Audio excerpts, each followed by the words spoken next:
पता है सबसे ज्यादा डिसअपॉइंटिंग क्या होता है कि आपने पूरी ये मोटी किताब पढ़ ली, फिर आपको रियलाइज होता है कि इसमें सिर्फ कुछ ही एडवाइसेस हैं जो कि आप एक्चुअली फॉलो कर सकते हो। आई गेट इट, बाकी सब एडवाइसेस फॉलो करने से भी फर्क पड़ेगा, बट ये टू हार्ड, लाइक तुम नहीं करोगे। मतलब वो अप्लाई करने के बाद तुम्हारा जिंदगी कुछ ज्यादा ही अच्छा हो जाएगा, तो फिर तुम पक्का अप्लाई करोगे। पर इतनी सारी चीजें नहीं है। आप देखोगे तो बुक में ना जो आइडियाज हैं वो 20% है और इंस्पिरेशन 80% है। इंस्पायर करने की कोशिश की है and that is not bad, but it's not too good also. I think Dale Carnegie की किताब How to Stop Worrying and Start Living इसलिए फेमस हुई थी क्योंकि उन्होंने टेक्निक्स बताई है और उसके बाद उस पर बहुत सारी स्टोरीज बता दी है। तो वो स्टोरीज बताने की वजह से क्या हो गया कि लोग इंस्पायर्ड फील करते हैं, लोगों को लगता है, होप मिलता है लोगों को, है ना। तो वो स्टोरीज की वजह से ना ये बुक इतनी फेमस हो गई। अगर स्टोरीज नहीं डाली होती डेल कार्नेगी ने तो ये बुक इतनी फेमस शायद नहीं हो पाती। और कहते हैं कि 80-20 प्रिंसिपल अगर आपको पता होगा तो किसी भी किताब का 20% स्टफ ही सबसे ज्यादा इंपॉर्टेंट होता है जो कि आपको पता होना चाहिए। तो वो कौन से आइडियाज है वो मैं आपसे शेयर करूंगा। ज्यादा चीजें नहीं है, थोड़ी सी चीजें हैं, बट हियर इट गोस। तो ऑथर बताते हैं कि आप दो चीजें एक साथ नहीं कर सकते। मतलब कि जस्ट ट्राई, आप आंख बंद करिए और फिर इमेजिन करिए कि आपके सामने एक आईफेल टावर है, बहुत बड़ा सा आईफेल टावर है, और उस इमेज को सामने रखते से ही आप वो इमेज हटना नहीं चाहिए, ठीक है। उस इमेज के साथ साथ आपको try to think about what are the plans you are going to make for your next day. Try it. हो रहा है, नहीं हो रहा है, नहीं होता है। आपका दिमाग एक टाइम पे एक ही चीज पे फोकस कर सकता है, फिर वो चाहे इमोशन हो या फिर कोई भी विजुअलाइजेशन हो या फिर कोई भी थॉट है, एक टाइम पे एक ही थॉट पे फोकस किया जा सकता है। तो फिर ऑथर इसलिए बेसिकली बस इतना समझा रहे हैं कि अगर आप किसी काम को करने लगे, अगर आपने एक्शन लिया, कुछ काम कर रहे हो, तो एक्शन जब हो रहा है, जब आप डीपली इन्वेस्टेड हो उस एक्शन पे, तो आपका दिमाग कहीं और नहीं भटकेगा। ऑथर एक स्टोरी बताते हैं कि एक लेडी है जो कि बहुत वरी करती थी। ये वाली स्टोरी ने मुझे ज्यादा इम्पैक्ट किया। एक्चुअली मैं भी ना यूट्यूब वीडियो को लेके बहुत वरी करते रहता था। फिर ना मैंने ये स्टोरी जब सुना ना, तो वो लड़की पहले बहुत ही वरी करती थी और उस वक्त ना बॉम्ब अटैक्स ये सब हुआ करता था। तो उसके घर पे भी एक बॉम्ब अटैक हो गया और उसके आसपास भी बॉम्ब अटैक हो गया। तो क्या हुआ ना कि उनके जो हस्बैंड्स थे वो शायद फौजी थे, तो फिर वो बाहर ही घूमते रहते थे और मदद करते रहते थे। तो ये औरत ना, इसके पास फोन था, तो सभी लोग इसके पास आते थे और बोलते थे कि क्या मेरे हस्बैंड जी रहे हैं। तो ये फिर उनको बताती थी, एक मिनट रुको मैं फोन करके बताती हूँ। तो फिर ना पहले वो घर पे अकेले बैठे रहती थी, उसके पास कुछ काम धंधा नहीं होता था। फिर ना लोग इसके पास आने लग गए। स्टार्टिंग में 5 लोग आए, फिर थोड़े 10 लोग आए। जैसे जैसे लोग बढ़ते गए, ये फोन कॉल्स भी इसके बढ़ते गए। फिर जैसे जैसे इसके फोन कॉल्स बढ़ते गए, एक पॉइंट ऐसा आ गया, उसने रियलाइज किया कि पूरा दिन वो लोगों को सर्विस में गुजार रही है, लोगों को हेल्प करने में गुजार रही है। अब पहले ना वो ना मेरी हेयर स्टाइल कैसी है, मैं आज कैसी दिख रही हूँ, मुझे पिंपल आ गया कि नहीं आ गया, ये सारी चीजों को लेकर वरी करती थी। पर अब वो सर्विस में इतना इन्वेस्टेड है, वो अपने एक्शंस में इतनी इन्वेस्टेड है कि उसके पास सांस लेने का टाइम नहीं है और वो उसके पास वरी करने का टाइम ही नहीं है। वो रात को जैसे बेड पे लेटती थी उसको नींद आ जाती थी। ये वाली स्टोरी ने मुझे बहुत इंस्पायर किया। इनफैक्ट जो डॉक्टर विवेक बिंद्रा है, उनका एक मोटिवेशन स्पीकिंग वाला चैनल है, तो उन्होंने भी एक बार बताया था कि इतना काम करो कि रात को तुम्हें लेटते से ही नींद आ जाए, सर्विस में इतना खो जाओ। मैं एक्चुअली पॉडकास्ट सुन रहा था, बियर बाइसेप्स का है पॉडकास्ट, द रणवीर शो नाम से है। तो रणवीर आलाबादिया ने उनसे पूछा कि आप फ्री टाइम में क्या करते हो सर? तो बताते हैं कि हमारे पास फ्री टाइम होता ही नहीं। तो तब मुझे रियलाइज हुआ कि फ्री टाइम होता ही नहीं, मतलब पूरा दिन भर काम करोगे तो बर्न आउट हो जाओगे यार। पर फिर ये जब स्टोरी मैंने देखी ये औरत की, तब मुझे रियलाइज हुआ ओके, वो अपनी जिंदगी से वरी को एब्सोल्युटली एलिमिनेट कर रहे हैं। तो बेसिकली मेन कंसेप्ट क्या है? मेन कंसेप्ट यही है मेरे दोस्त कि अगर आप एक्शंस ले रहे हो कंस्ट्रक्टिव, जो कि आपको तेजी से आगे बढ़ा रहे हैं, अगर आप एक्शंस ले रहे हो कंस्ट्रक्टिवली आगे बढ़ रहे हो, और अगर आपने बिजी कर दिया खुद को पूरे दिन भर कंस्ट्रक्टिव स्टेप्स लेने के लिए। बहुत बार ना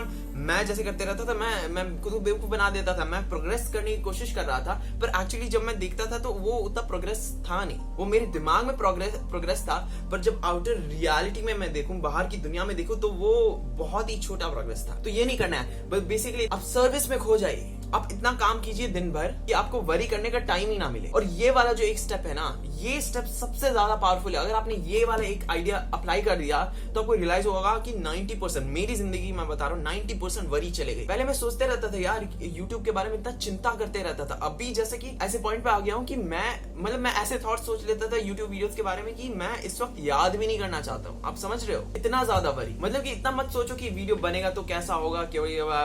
don't get into that man, just start taking action, video बनाने लग जाओ, काम करने लग जाओ, किताबें पढ़ने लग जाओ। अगर आप कंटिन्यूसली करने लग गए तो एक फोकस आ जाएगा। मुझे रियलाइज हुआ है कि जब आप एकदम फोकस्ड होते हैं ना तो एक अंडरलाइंग पीस होता है, एक बहुत ही स्ट्रॉन्ग पीस होता है और वो अनशेकेबल पीस होता है और उस जैसा पीस शायद कहीं नहीं मिलता है। और अगर फ्लो स्टेट में घुस गए ना तो फिर बात ही अलग है, मजा आ जाएगा तुम्हें। जॉर्ज बर्नार्ड शॉ ने कहा है, The secret of being miserable is to have the leisure to bother about whether you're happy or not. तो इसलिए मैं कहता हूँ तुमसे, keep busy.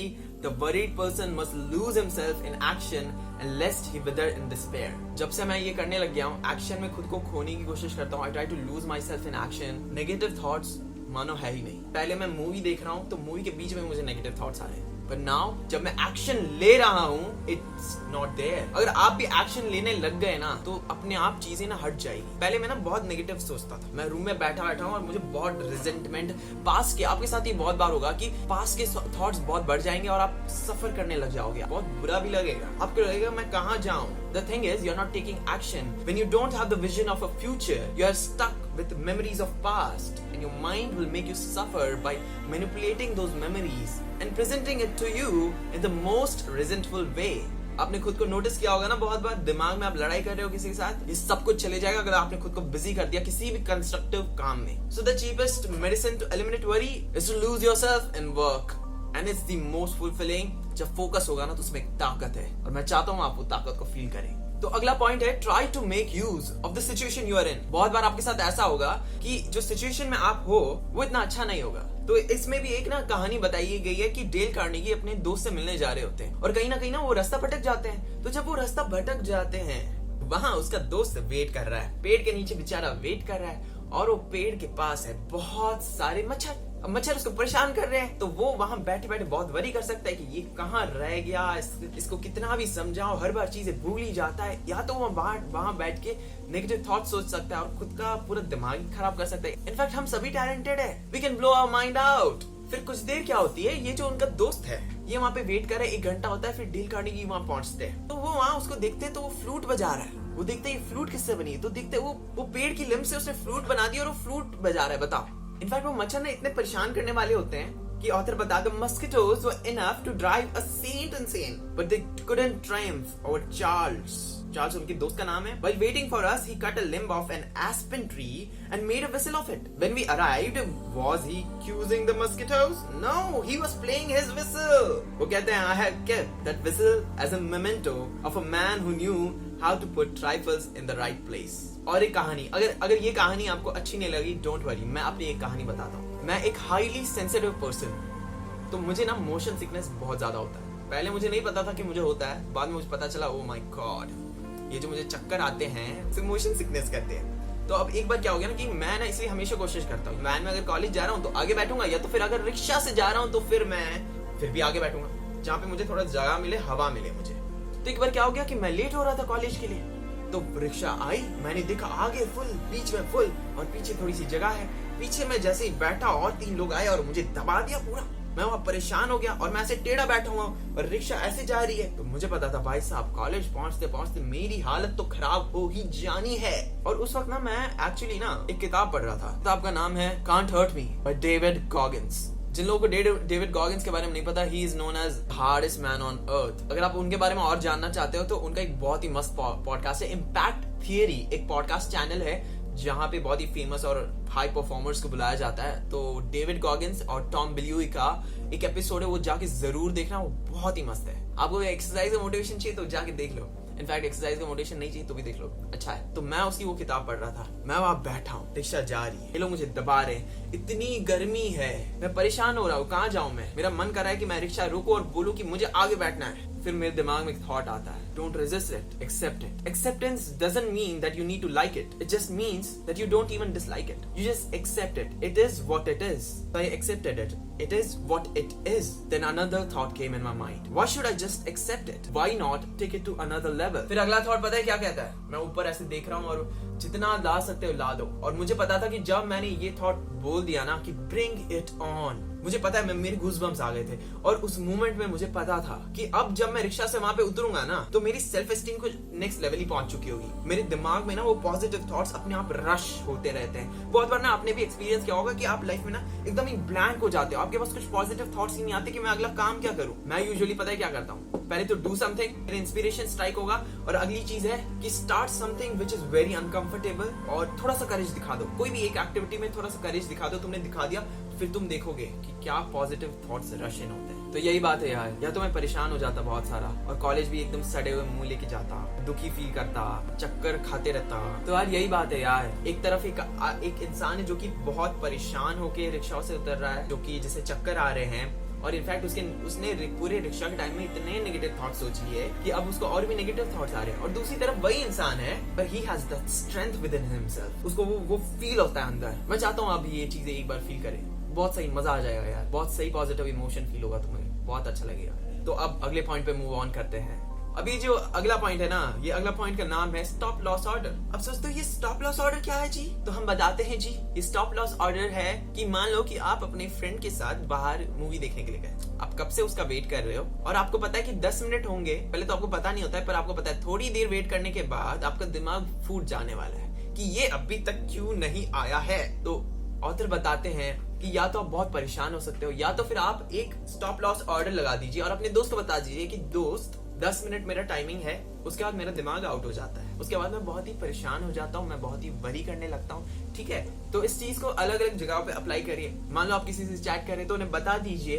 कि मैं इतनी मिनट तक वेट कर सकता हूँ रिप्लाई का, उसके बाद अगर रिप्लाई आ रहा है तो मैं ऑलरेडी ऑफलाइन जा चुका हूँ और and I am gone, rather than waiting there and just waiting कि कब रिप्लाई आएगा। यार don't do that, just tell them मैं 5 मिनट तक वेट कर सकता हूँ, उसके बाद मैं रिप्लाईज का वेट नहीं करता हूँ। इट डजंट मैटर वो आपकी गर्लफ्रेंड नहीं होनी चाहिए, इट डजंट मैटर वो आपका दोस्त भी हो सकता है, भाई भी हो सकता है, पापा भी हो सकता है, सबको बता दो मेरे दोस्त, बस जिंदगी में परेशान मत हो। ठीक है, तो अगला पॉइंट है हर चीज का इस्तेमाल करना सीखो। अब बैठे बैठे बहुत परेशान होते हो ना पास्ट की चीजों को लेकर। You know the smart kid will not resent over the past mistakes you have made, the smart kid will see What went wrong और उसमें मेरी क्या गलती थी। ये मत देखोगे कि सामने वाले ने क्या किया, it doesn't matter। सामने वाले पे फोकस करोगे तो अचानक से तुम्हारा दिमाग पता नहीं तुमको कहाँ ही ले जाएगा। बस फोकस करो what could I have done which should have taken my life to the next level। अब देखिए, अगर आपने पास्ट की चीजों को देख लिया और उसमें से कुछ सीख लिया ना, आप ऐसे इंसान हो जो पास्ट की गलतियां बार बार नहीं दोहराते हो। मुझे पता है, मैं बहुत बार ऐसे वर्जेस पे पुश हो चुका हूँ, उस एजेस पे पुश हो चुका हूँ जहाँ I was almost about to make that same mistake, पर क्योंकि मैं इस थॉट पे पहले रिफ्लेक्ट कर चुका था, इस आइडिया पे पहले रिफ्लेक्ट कर चुका था, I was not about to make that same mistake। बहुत बार ऐसा होगा कि आपको पास्ट मिस्टेक में ऐसा कुछ मिलेगा जो कि आपको लगेगा कि मेरे पास इसका कुछ सोल्यूशन है ही नहीं, बट दैट्स ओके। बस यार अपनी वीकनेस के बारे में तुम्हें पता होना चाहिए कि ये मेरा वीकनेस है, ऐसे ऐसे सर्कमस्टेंसेस आते हैं तो मैं इस तरह बिहेव करता हूँ, दैट्स इट। अभी इस वीडियो को देखते देखते अपने पास में ज्यादा घूमो मत, come back right over here. आपकी कुछ वीकनेसेस है, आपको पता होनी चाहिए, that's it. Now moving on to the next point. तो अगले पॉइंट में ऑथर बताते हैं, कभी आपके साथ ऐसा हुआ है कि आपने किसी की बहुत मदद कर दी पर उन्होंने थैंक यू तक नहीं बोला, व्हाट इज दिस यार, और आप बहुत देर तक परेशान होते रहते हो कि यार मुझे ना उनकी मदद ही नहीं करनी चाहिए थी। हुआ ऐसा कभी? हो सकता है। तो ऐसे मोमेंट में क्या करना चाहिए? तो ऑथर बताते हैं कि अब से ना अपना एक रूल बना लो, और वो रूल ये है कि आप लोगों से कभी थैंक यू एक्सपेक्ट मत कीजिए। बहुत बार ना आप मदद इसलिए करते हो ताकि आपको जब थैंक यू मिलेगा, लोग आपको सेंस ऑफ इम्पोर्टेंस देंगे, तब आपको खुशी मिलेगी। अगर आपको ये मोटिव बन गया ना, तो आप बहुत ही high level of selfish reason के साथ उनको मदद कर रहे हैं और आप सच्चे दिल से मदद नहीं कर पाएंगे। जब आप डिटैच होकर किसी की मदद करेंगे ना, जहां आपको थैंक यू भी नहीं चाहिए, आपको कोई फर्क नहीं पड़ता, आपको बस मदद करनी है, दैट्स इट। आपने सर्विस की, उनको पता चले कि मैंने किया या किसी और ने किया, इट डजंट मैटर। जब आपकी ये चीज होगी, It's like a higher power will help you to sleep better at night। सुकून से जियोगे और सुकून के साथ सोओगे। थोड़ा और इंस्पिरेशन देने के लिए ऑथर ने जीसस की कहानी बताते हैं, जहाँ पे जीसस ने 10 लोगों को हेल्प किया, उसमें से सिर्फ एक ने थैंक यू बोला, बाकी सब भग लिए। ठीक है, काम हो गया अपने और भग लिए। ऑथर 3 पॉइंट बताते हैं। Instead of worrying about ingratitude, let's expect it कि लोग आपको थैंक यू नहीं बोलने वाले। Let's remember that Jesus healed 10 lepers in one day and only one thanked him। Why should we expect more gratitude than Jesus got? Let's remember the only way to find happiness is not to expect gratitude but only give for the joy of giving। अगर आप एक parent है और आप बहुत बार सोचते हैं कि मैं इतना काम करती हूँ, मैं इतना काम करता हूँ, पर मेरे बच्चे मुझे कभी थैंक यू तक नहीं बोलते हैं यार, तो ऑथर बताते हैं कि अगर आप चिंतित हैं इन चीजों को लेकर कि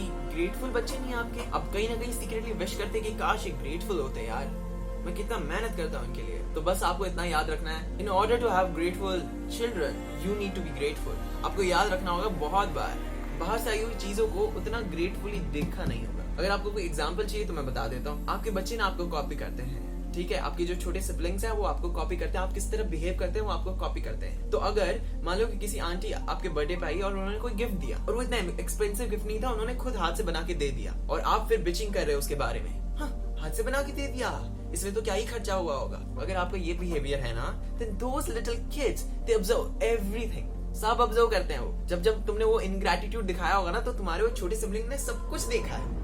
Then how do you expect them to be grateful if you are not grateful? So first become grateful and show it in front of others. हर छोटी चीज को लीजिए और उनको बताइए I'm grateful today, और genuinely grateful फील कीजिए। सिर्फ बताने से कुछ नहीं होता है, ठीक है। आप अगर जेन्युइनली फील करेंगे तो आपको वही रिवॉर्ड मिल जाएगा, वही आपने ग्रेटफुल फील किया, एक पॉजिटिव इमोशन जनरेट हुआ और वही आपका रिवॉर्ड है और आप आगे बढ़ गए। That's it. अब अगला पॉइंट है focus on the good, concentrate on the good. बहुत बार आपने देखा होगा जिंदगी में एक नेगेटिव चीज हो जाती है तो आपका पूरा फोकस उस चीज पे चले जाता है, भले ही फिर आपकी जिंदगी में सिर्फ 10% प्रॉब्लम हो और 90% सब कुछ अच्छा हो, आप उस चीज पे फोकस नहीं करते हो। तो जिंदगी में मैं अब ये हैबिट बना रहा हूँ कि 10% अगर खराब जा भी रही, it's okay, concentrate on the 90%, the vast 90% which is going right and which is going all good. I request to you, focus on all that is going good in life. 10% चीजें तो हमेशा खराब रहने वाली है, अगर कोशिश कर सकते हो उन्हें ठीक करने की तो करो, but don't be so worried about it. There are so many good things in life. That's it. और मुझे पता है आप ये जब वीडियो देख रहे हैं तो कहीं ना कहीं आप सोचोगे भी, अगर आपने पॉज करके थोड़ा बहुत रिफ्लेक्ट भी किया तो आपको रियलाइज होगा कि आपके पास बहुत सारी चीजें हैं जो बहुत सारे बाहर ऐसे लोग हैं जिनके पास नहीं है। आप कुछ मोमेंट के लिए ग्रेटफुल भी फील करेंगे, पर जैसे वीडियो खत्म हो जाएगा अगले दिन से आप वैसे ऐसे नहीं होना चाहिए। डेवलप अ हैबिट, कुछ खराब हो रहा है, it's okay, let's concentrate on the 90% which makes you happy, which is going right now and which is going according to you right now. और इसी में मैं और एक पॉइंट ऐड करना चाहूंगा कि 90% चीज अच्छी चल रही है, दैट्स इट। बहुत बार हमसे नहीं होता है, हम फोकस नहीं कर पाते उस पे, but it's okay, let's focus on the 10%। जो चीज आपको इस वक्त लग रही है कि खराब हो रही है, जो आपके अकॉर्डिंग नहीं जा रही है, जस्ट इमेजिन इसका फायदा क्या हो सकता है। हमेशा कोशिश कीजिए जिंदगी के अच्छे साइड देखने के लिए कि क्या इसमें कोई अपॉर्चुनिटी है, क्या इससे मुझे कोई फायदा मिल सकता है। मैं सच बताऊं, मेरे साथ बहुत बार ऐसा हुआ है कि मेरा किसी इंसान के साथ बहुत अच्छा रिलेशन था और मेरा उससे रिलेशन में थोड़ा अनबन आ गया और मैं बहुत दिनों तक परेशान हूँ उस चीज के लिए। फिर मैं अचानक से देखता हूँ मेरी जिंदगी में एक पॉजिटिव बदलाव आ गया। मैं सोचूं ये कैसे हो गया, तो तब मुझे रियलाइज होगा यार ये तो अच्छी चीज थी। जब सब कुछ अच्छा हो गया ना अचानक से, तब मुझे रियलाइज होगा ओह ये तो अच्छा हुआ यार। यू नेवर नो मैन, आपको नहीं पता रहता है कौन सी चीज अच्छी हो रही है, कौन सी चीज बुरी हो रही है। मोस्ट ऑफ द टाइम मैं खुद ये यूज करता हूँ, जो होता है अच्छे के लिए होता है। और ये ना इनिशियली बिलीव करना थोड़ा मुश्किल होता है, पर क्योंकि मेरी जिंदगी में ऐसे कुछ एक्सपीरियंसेस हो गए कि कुछ बुरा हुआ है उसके बाद कुछ बहुत अच्छा भी हो गया है उस बुरी चीज की वजह से, तो I just tell myself good thing bad thing, who knows, जो होता है अच्छे के लिए होता है। Let's see. अब एक कमाल की स्टोरी है जो कि डेल कार्नेगी बताते हैं और वो इस टॉपिक पे है, दैट इज बी योरसेल्फ। मैंने जब एक बार सोचा था कि क्यों ना मैं किताब लिखूं, तो मैंने सोचा मैं ये किताब पढ़ूंगा, उसमें से जो अच्छी चीजें होंगी उसको पिकअप करूंगा और उसको मैं एक किताब में डाल दूंगा। फिर पता है क्या हुआ, मैंने वही सेम चीज देखा कि डेल कार्नेगी ने भी यही सोचा कि मैं इनके अच्छे पॉइंट्स उठाऊंगा, इनके अच्छे पॉइंट्स उठाऊंगा, इनके अच्छे पॉइंट्स बना और कलेक्ट करके कुछ अच्छा बना दूंगा। पर फिर उन्होंने सोचा कि यार why am I feeling miserable, मुझे अच्छा क्यों नहीं लग रहा है किताब। I mean it's all about enjoying the journey, right? So why am I not feeling good? अगर मुझे लिखते लिखते मजा नहीं आ रहा तो मतलब ही क्या है यार। फिर उन्होंने सोचा कि ठीक है, आई गेट इट, सभी के कुछ अच्छे अच्छे पॉइंट्स होते हैं, पर मैं ऐसे नहीं करूंगा। I'll just be myself. और now I'm going to only say and do the things which is authentic. I'll just be me. और मैंने अपने एक्सपीरियंस से जो सीखा है, मैंने पब्लिक स्पीकिंग के वक्त जो गलतियां की है उनसे मैंने जो सीखा है, मैंने जो दूसरों को गलती करते हुए देखा है और उनको सिखाया है, मैं वो जो भी सारा एक्सपीरियंस है उसके हिसाब से ही मैं चीजों को सिखाऊंगा लोगों को और उसी के ऊपर मैं एक किताब लिखूंगा। एंड गेस व्हाट, उनकी वो किताब टन टन टन करके ऊपर पहुंच गई। People loved it. He became really famous. That's the power of being yourself. Just be yourself. और पता है फेम मिले, सक्सेस मिले, इट डजंट मैटर। अगर आप जर्नी जीते वक्त अगर मिजरेबल फील कर रहे हैं, अगर आपको मजा नहीं आ रहा ना, तो कोई मतलब ही नहीं है। वो सक्सेस फेम का कोई मतलब नहीं है। What matters is you enjoy the process. आपको वो ग्राइंड में मजा आ रहा है, आपको वीडियो बनाने में मजा आ रहा है, जब तक वो मजा आ रहा है तब तक कोई फर्क नहीं पड़ता। लिटरली कोई फर्क नहीं पड़ता है। Just be yourself, who you are and just let it express itself. Expression बहुत ही जरूरी है जिंदगी में। और आपके लिए सबसे मीनिंगफुल एक्सप्रेशन सिर्फ आपके एक्सप्रेशन होंगे. What you feel inside, you try to resonate that emotion and do it in front of the camera, or do it in front of a painting, do it in front of your work, do it in front of your writing, all of that. जब आप अपने emotion को resonate करवाएंगे outer activity के साथ, एक resonance बन जाएगा, आपको एक मजा आ जाएगा, एक फ्लो बन जाएगा. और वही इंपॉर्टेंट है, वही ऑथेंटिसिटी है कि आप अंदर से जैसा फील कर रहे हैं, आप अंदर जो कनेक्टेड फील करते हैं और उसी को आपने बाहर की तरफ पोर्ट्रे किया. That thing will become authentic, and when you are yourself, that is the best you can be. और एक एग्जांपल है कि एक सिंगर ऑडिशन के लिए जाता है और उसके दांत ऐसे ना थोड़े से आगे होते हैं, तो उसके दांत ऐसे होने की वजह से वो जब गाना गा रही थी तो बीच में उन्होंने रोक दिया, बोला कि तुम्हें अपने दांत नहीं पसंद ना? तो वो बोलते कि हाँ, आपको कैसे पता चला? Absolutely awkward. You realize that? इतना बुरा फीलिंग आया होगा, इतने सारे लोग हैं और उसको ऐसे पिन पॉइंट कर दिया, वो घबरा गई होगी वो बेचारी लड़की. पर फिर वो बताते कि don't worry about that, people are here to listen to your voice, people are not here to जज योर फेस. अगर तुम इतना रेजिस्ट करोगे, खुद को इतना रोक के रखोगी और खुल के नहीं गा पाओगी, तो मतलब क्या है? तुम्हारा आधा दिमाग तो उस दांत नहीं दिखने में ही लगा रहता है कि मैं गाते गाते अपने दांत ना दिखो. तो don't worry about that, just खुल के गाओ. अगर तुम खुल के एक्सप्रेस कर पाओगी तो उस चीज का रिवॉर्ड सबसे बड़ा रिवॉर्ड होगा. खुल के एक्सप्रेस कर दिया ना, तो उसी में मजा है. मजा इस पे नहीं है कि लोगों ने अप्रिशिएट किया कि नहीं किया, आपने खुल के वो जर्नी जी ली ना, उसी में मजा है. तो respecting the journey and flowing through it, expressing fully, that's what's important.